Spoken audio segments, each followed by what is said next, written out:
Egypt, land of the pyramids and pharaohs.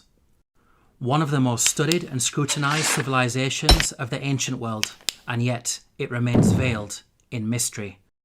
In this video, we are going to see that the Quran reveals secrets about Egypt that until recently were lost to mankind.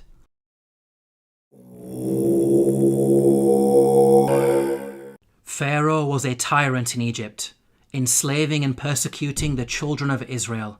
The Quran states the following about the death of Pharaoh and his supporters. فما بكت عليهم السماء والأرض وما كانوا منظرين. Note the words, heaven and earth wept not for them. A recently unearthed pyramid text has granted us new insights into the meaning of this verse. The pyramid text reads, "The sky weeps for you, the earth weeps for you, when you ascend to heaven as a star." Here, the pyramid text praises Pharaoh, claiming that upon his death he will ascend through the sky and claim supremacy of the heavens by becoming a star. We can see that the Quran quotes the pyramid text directly in its rebuttal of Egyptian adulations of Pharaoh. What's amazing is that knowledge of the ancient Egyptian language of hieroglyphics was lost to mankind at the time the Quran was revealed. It wasn't until the discovery of an artifact known as the Rosetta Stone in the 18th century, over 1,000 years after the revelation of the Quran, that mankind has been able to fully decode the hieroglyphics.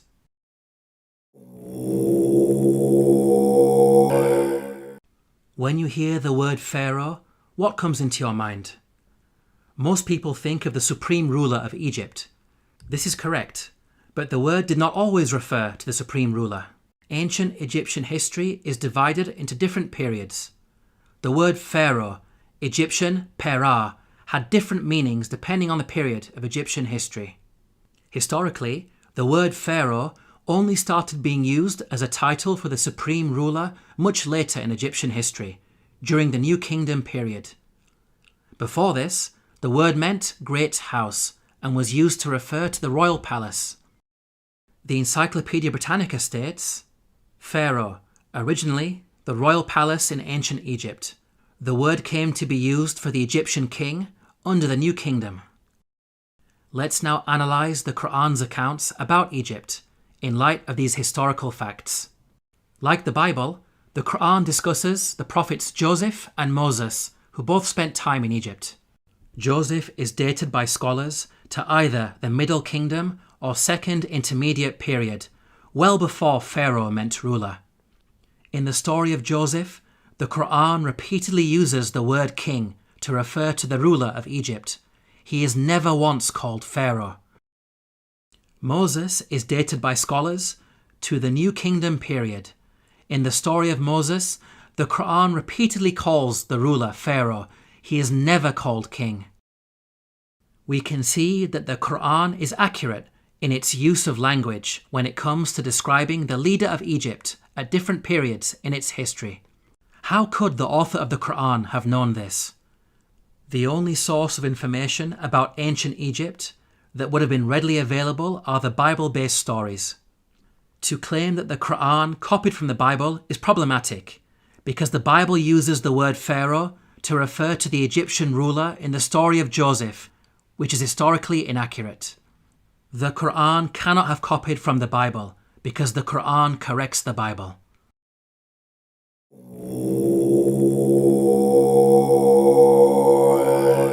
The Bible explicitly states that at the time of the Exodus, the Israelite men were vast in number. The Israelites journeyed from Ramesses to Sukkoth. There were about 600,000 men on foot, besides women and children. If we factor in the women and children, then the total number of Israelites would realistically be in the millions. This claim of a vast nation is problematic in light of other information that the Bible provides. Firstly, Pharaoh is said to have appointed 2 midwives to deliver and murder Israelite babies. The king of Egypt said to the Hebrew midwives, whose names were Shiphrah and Puah, "When you are helping the Hebrew women during childbirth on the delivery stool, if you see that the baby is a boy, kill him." 2 midwives would only be sufficient for such a task if the Israelites were small in number and giving birth to a manageable number of babies. 2 midwives would not be sufficient for a vast nation of millions. Secondly, the Bible tells us that after the Exodus, God informed Israel that they would not be granted the land of their enemies straight away. But I will not drive them out in a single year, because the land would become desolate and the wild animals too numerous for you. Little by little, I will drive them out before you, until you have increased enough to take possession of the land. Note the reason for the Israelites being denied immediate possession of the land. It is said that wild animals will overpower them. Such a statement only makes sense if the Israelites were small in number and not a vast nation of millions, as the Bible claims. By contrast, the Quran states that the Israelites were only a small band at the time of Moses. فأرسل فرعون في المدائن حاشرين إن هؤلاء لشرذمة قليلون. We can see that the Quran fixes the contradictions that are present in the biblical narrative.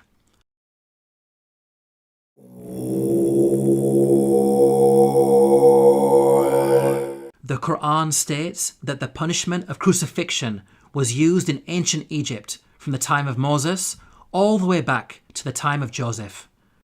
Now, the word crucifixion typically brings to mind the Roman cross. However, in antiquity, there were different forms of crucifixion. Professor of Archaeology David Chapman wrote, "In studying the ancient world, the scholar is wise not to differentiate too rigidly the categories of crucifixion, impalement, and suspension. Hence, any study of crucifixion conceptions in antiquity must grapple with the broader context of the wide variety of penal suspension of human beings." The Arabic words translated as crucified in the Quranic verses all contain the root word salaba.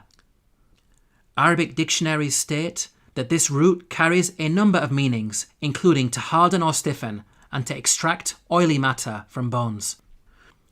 This word does not only mean death by being hung on a Roman cross. Rather, it indicates any method of execution which makes the body hardened or stiffened and results in the leaking of bodily fluids. So, impalement, suspension, and the Roman cross are all included without making any distinction. Archaeological evidence shows that the ancient Egyptians used to crucify people by impalement on a stake. The following entry is taken from an Egyptian German dictionary of hieroglyphics. Note the hieroglyph which depicts an impaled man.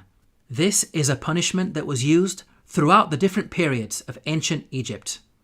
The Abbot Papyrus is dated to the New Kingdom period. It mentions an oath that includes impalement. He took an oath on pain of being beaten and of being impaled. The earliest evidence for crucifixion by impalement is Papyrus Bulaq 18, which is dated to the early Second Intermediate period. It states, "A bloodbath had occurred with wood. The comrade was put on the stake." We can see that crucifixion by impalement on a stake was carried out during the New Kingdom period, and at least as far back as the Second Intermediate period. These time periods cover both Moses and Joseph, which shows that the Quran is historically accurate. As well as mentioning crucifixion, the Quran also narrates the following threat of mutilation made by the Pharaoh of Moses. لأقطعن أيديكم وأرجلكم من خلاف ولأصلبنكم أجمعين. Historically, we know that capital punishment in ancient Egypt became more severe with the advent of the New Kingdom period, which is the time of Moses.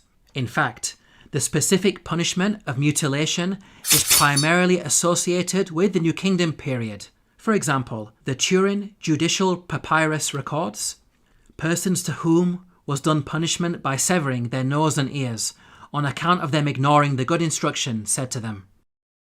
These details about crucifixion and mutilation are missing in the Bible.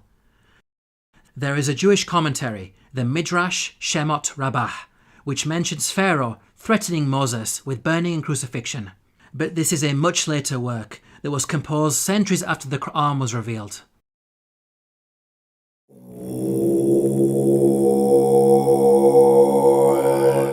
Neither the Bible nor Quran identifies the Pharaoh of Moses by name.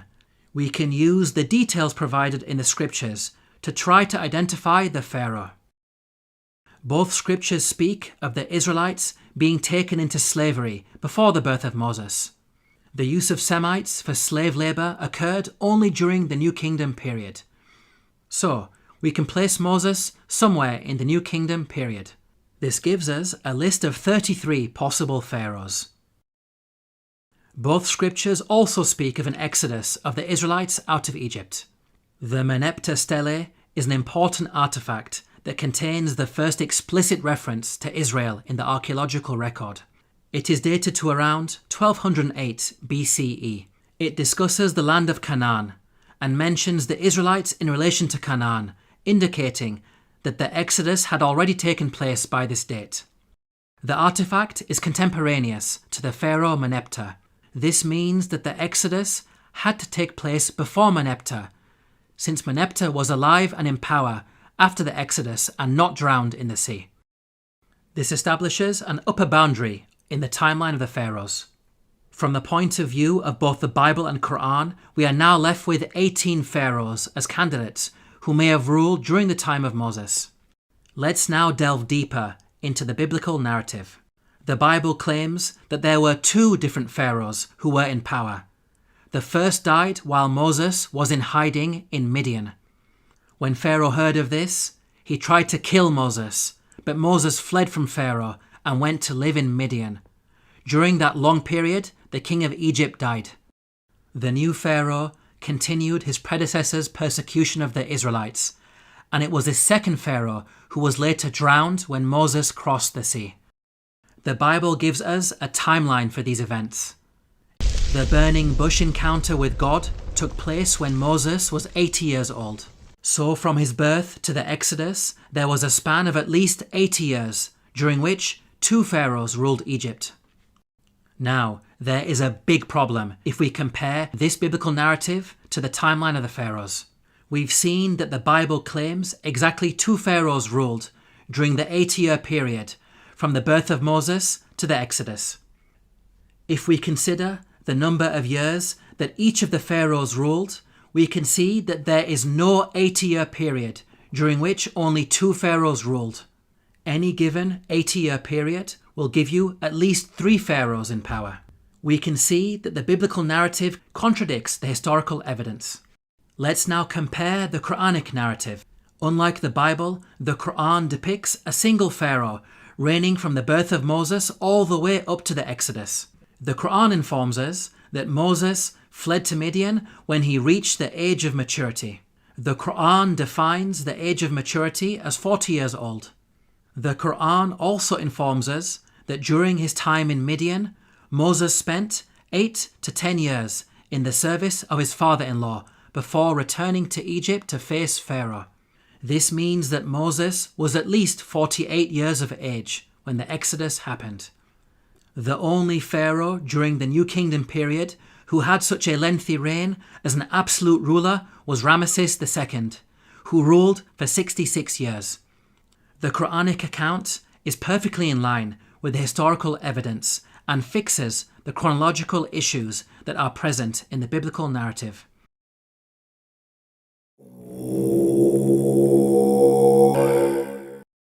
Let's now compare the life and religion of Ramesses II to the claims that the Quran makes about the Pharaoh of Moses. وَإِنَّ فِرْعَوْنَ لَعَالٍ فِي الْأَرْضِ وَإِنَّهُ لَمِنَ الْمُسْرِفِينَ. This claim that the Pharaoh of Moses was extravagant has been proven by archaeological discoveries, which show that Ramesses II was the grandest of the pharaohs. The archaeologist Peter Clayton wrote, "His genuine building achievements are on a Herculean scale." The archaeologist Eric Uphill wrote, "The palace of Ramesses was probably the vastest and most costly royal residence ever erected by the hand of man." The Egyptologist Kenneth Kitchen wrote, Certainly, in his building works for the gods, Ramesses II surpassed not only the 18th dynasty, but every other period in Egyptian history. With regards to the religion of the Pharaoh of Moses, the Quran makes the following claim. فحشر فنادى فقال أنا ربكم الأعلى. The Quran states that the Pharaoh of Moses was arrogant, exalting himself to the position of God. Modern archaeological discoveries have proven this to be true. Ramesses II built the great temple at Abu Simbel to honour himself. Its entrance is flanked by 4 colossal statues of Ramesses II, which dwarf the statue of Ra Horakhti, god of the horizon, located above it. This temple also contains an image of Ramesses II making a sacrifice to his divine self.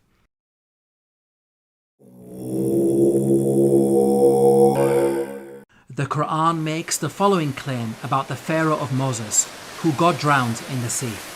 فاليوم ننجيك ببدنك لتكون لمن خلفك آية. We can see that the Quran explicitly states that the Pharaoh's body will be preserved as a sign for future generations. Note that the Quran never makes such a statement about any of the other destroyed nations that it discusses, typically stating that their abandoned buildings and ruins have been made signs for later generations. This claim about a body being preserved is unique to the Pharaoh of Moses. The body of Ramesses II was discovered by archaeologists in the year 1881 CE. The mummy has been on display in the Cairo Museum, and over the last century, it has been seen by millions of tourists from all over the world. In the following documentary, Sir Tony Robinson states that Ramesses II is one of the few pharaohs whose body has survived largely intact.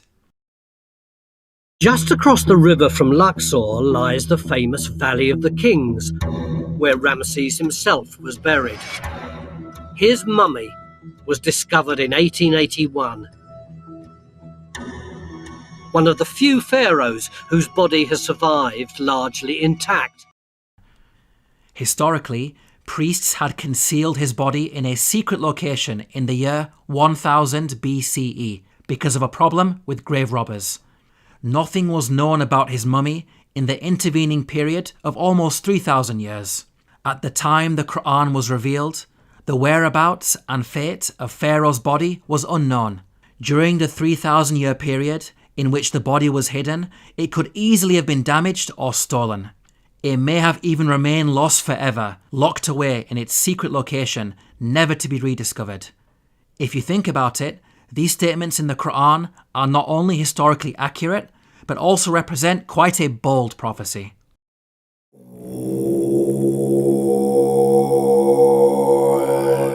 The Bible informs us about a series of plagues that God brought upon Egypt. The book of Exodus informs us that the first 6 of these plagues are as follows. First, the Nile was turned into blood. Second, masses of frogs. Third, swarms of mosquitoes. Fourth, swarms of flies. Fifth, the death of livestock. Sixth, boils on people and animals. Now at first glance, this series of plagues in the biblical narrative may seem random and unrelated. However, the Quran sheds light on these events. The Quran states the following about the divine punishments against Egypt. فأرسلنا عليهم الطوفان والجراد والقمل والضفادع والدم آيات مفصلات فاستكبروا. Notice the first punishment mentioned by the Quran, a flood. This is an important detail that is not found in the Bible. This punishment of a flood actually explains the 6 seemingly random and unrelated plagues in the biblical narrative. A flood would result in high concentrations of red earth entering the Nile River and causing a blood-like colour, killing fish and making the water undrinkable, as described in the biblical narrative. This phenomenon is attested to historically, as recorded by a Middle Kingdom Egyptian sage. See, the river is blood. One shrinks from other people and thirsts for water. The rest of the biblical plagues are also easily explained as a consequence of the flood. Frogs, mentioned in plague number 2, are known to fill the land after Nile floods. The death of the frogs recorded in the biblical narrative can be caused by contamination of anthrax that was carried over from the rotting fish. Mosquitoes, mentioned in plague number 3, proliferate after Nile floods, as the pools of water left over from the flooding would have allowed them to overbreed. Swarms of flies, mentioned in plague number 4, would be brought about by the massive death of frogs on the land. The death of pasturing livestock, mentioned in plague number 5, can be explained by anthrax, as brought on the land by the frogs. The boils on humans and cattle, mentioned in plague number 6, may have been caused by bites. The stable fly in particular is infamous for its vicious biting of mammals. We can see that the Quran's mention of a flood easily explains the biblical plagues, which are not random as initially appears to be the case, but in fact a series of interrelated events.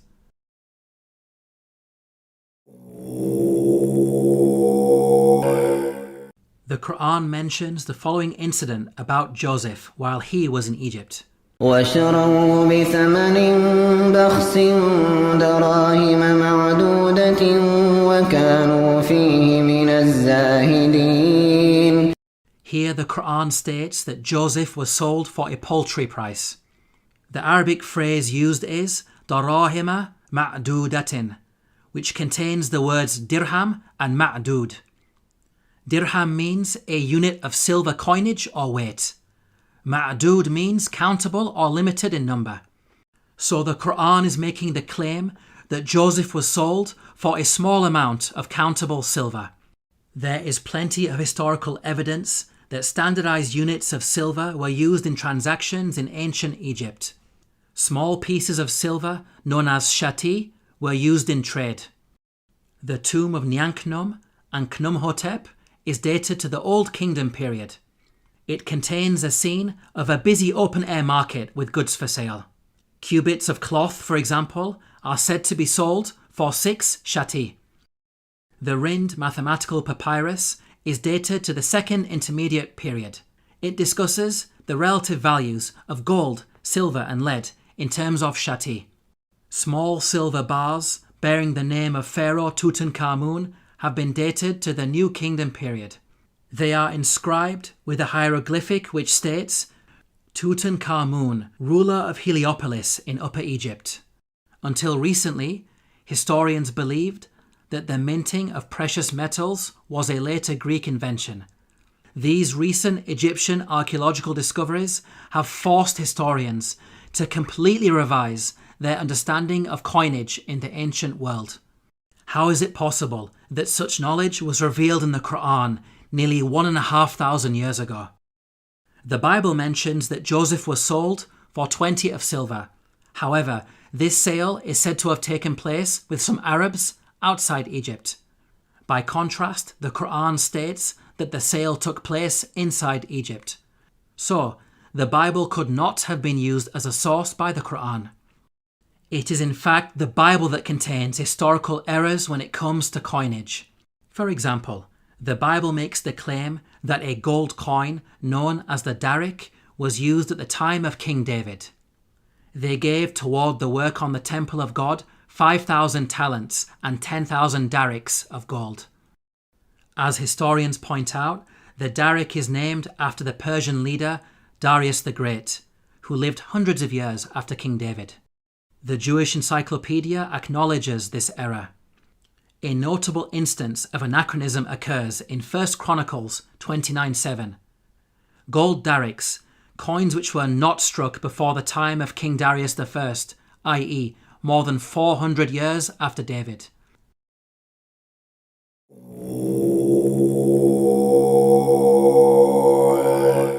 The Quran narrates the following conversation between the Pharaoh of Moses and an individual referred to as Haman. وقال فرعون يا هامان ابن لي صرحا لعلي أبلغ أسباب السماوات فأطلع إلى إله موسى وإني لأظنه كاذبا. Here Pharaoh commanded Haman to build a tower that would allow him to reach the heavens. It's important to understand that Pharaoh's intention was not to literally scale a tower to reach the sky. Rather, it's a reference to the Egyptian belief that after death, the Pharaoh would ascend from earth to heaven, taking his place among the gods. As we covered earlier, the author of the Quran had an awareness of ancient pyramid texts that detailed such beliefs. Egyptian monuments housed the bodies of dead pharaohs. These monuments acted as a bridge between this world and the next. They were filled with religious writings that served as instructions to help the dead pharaoh ascend to the heavens.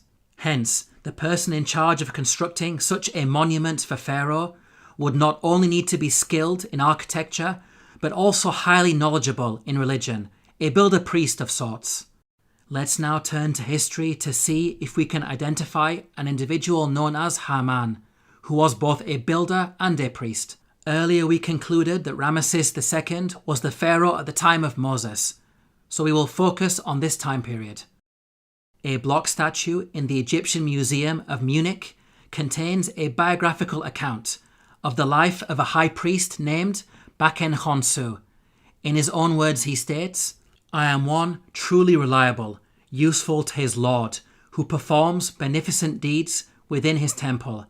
I being principal chief of works in the estate of Amun, I erected obelisks of granite stone whose tops reach to the sky." Here, Baken Khonsu tells us that he served the pharaoh in two ways, first by performing rituals in the temple, and second as chief architect. In fact, Baken Khonsu was an architect extraordinaire, being one of the greatest in all of ancient Egypt. He is responsible for constructing the Temple of Amun at Karnak, a monument that remains one of the largest religious structures ever created by man.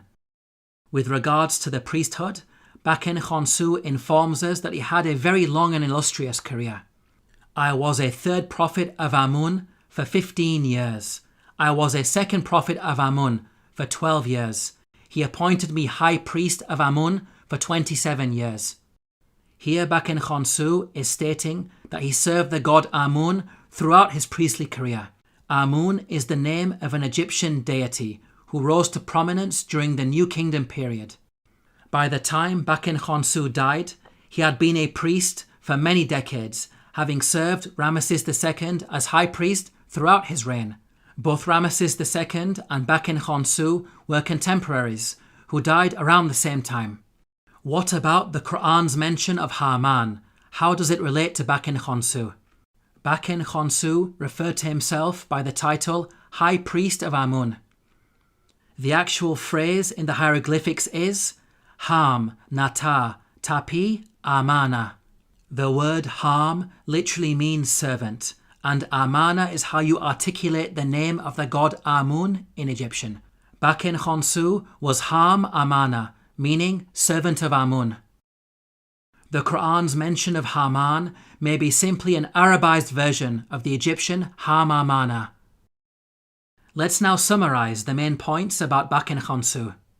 He was a senior-ranking figure under Pharaoh Ramesses II, acting as both high priest and chief architect. He served in the temple of the god Amun and thus had the title Ham Amana. It is clear that all of the historical evidence fits perfectly with the Quranic narrative. Now it's important to point out that the Bible also mentions a Haman, but the resemblance is only in name. The biblical Haman served under a Persian king and bears no relation to the Quranic Haman of Egypt. Yet again, these are details that are completely missing in the biblical narrative. In this video, we have seen that the Quran has a remarkable insight into many facets of ancient Egypt, revealing long-lost knowledge while also correcting the Bible. Claims that the author of the Quran copied from the Bible are clearly rubbished in light of such facts. The Quran boldly declares its origins. تنزيل الكتاب لا ريب فيه من رب العالمين. To learn more about the miracles of the Quran, Please download your free copy of the book, The Eternal Challenge, at the link below.